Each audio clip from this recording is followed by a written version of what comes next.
Welcome to the channel. My name is Job ter Haar. This is the first video in a series about chords, and I would like to explore different ways to play chords expressively to bring out certain voices. And we will do this in a variety of different styles. And the first video in this series will be about a way of breaking chords which has become a little bit of a taboo, and that is breaking top down. So you start on the highest note and then you break in the direction of the lowest note. And nowadays there are not that many people who do that or who recommend that. But I think there's sometimes a good reason to do it, because if the melody is in one of the top voices, then of course you break in the direction of the top voice. But what do you do if the melody is in the bass or in one of the middle voices?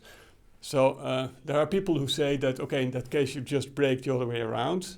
But there are also people who think that it's better to break in the same direction and just play the bass of the chord a little bit more. This discussion is very old, and one of the people who did not like breaking upside down was Felix Mendelssohn. And Mendelssohn said that we are underestimating the ability of the audience to know which voice is important. So you don't have to point it out for them, which I think is a great argument. But 100 years earlier, there's a passage in the introduction of Rameau for his pièce de clavecin en concert, where the harpsichord is accompanied by several other instruments, including the gamba.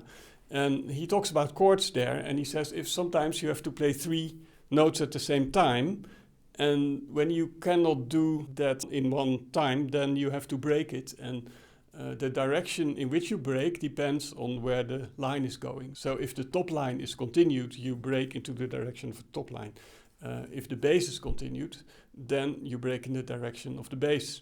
And he gives a few examples from these concerts. And one of the examples comes from La Laborde. And here, in the first example, he tells you to break towards the melody note, which is in the top voice. So it goes like this.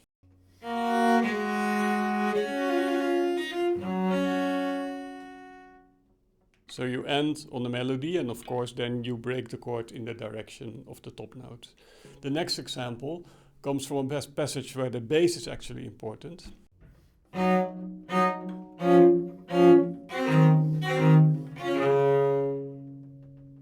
So here he wants the bass line to be continued, so there you break from the top string to the bottom string. So these are very clear examples. And what if we take Rameau's advice and apply it to other situations? So for instance, how do we play all our chords in the Bach suite? If we want to create some variety, I think there are many places where we can actually change the order in which we play the strings. And I would like to demonstrate a few examples of the 6th suite, because I already have my cello piccolo here. And the first example comes from the Allemande of the 6th suite.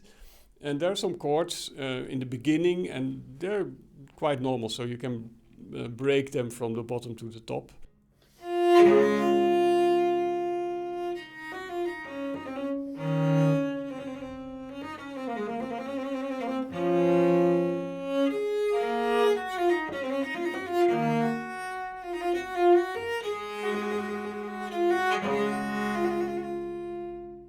So far so good, but the next chord is a little bit more problematic. It comes after this.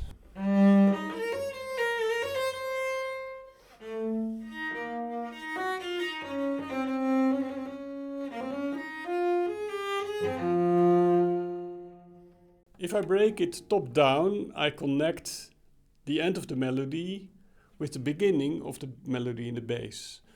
If I don't do that, if I break this way, I will have to disconnect 2 melodies. So what happens if I play this in the traditional way?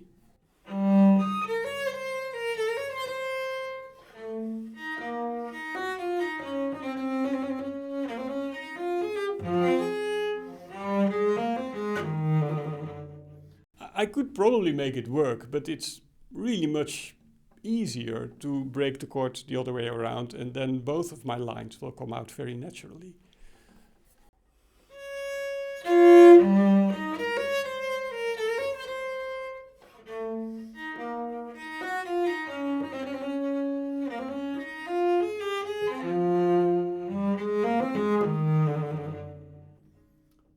Easy. There's another example later in the Allemande where the melody is also switching from top voice to bottom voice, and there's a chord, and I think we can also use this chord to make the connection. So it goes like this.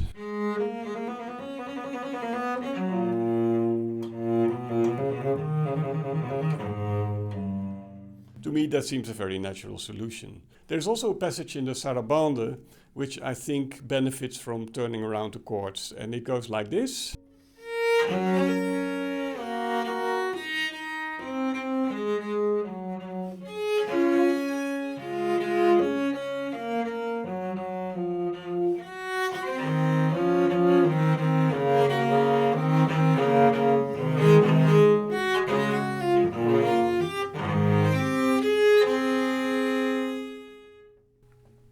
So that was it for this video. I hope you liked it, and I hope that next time you play your Bach suites you will find possibilities to break your chords in any direction, so without any taboo.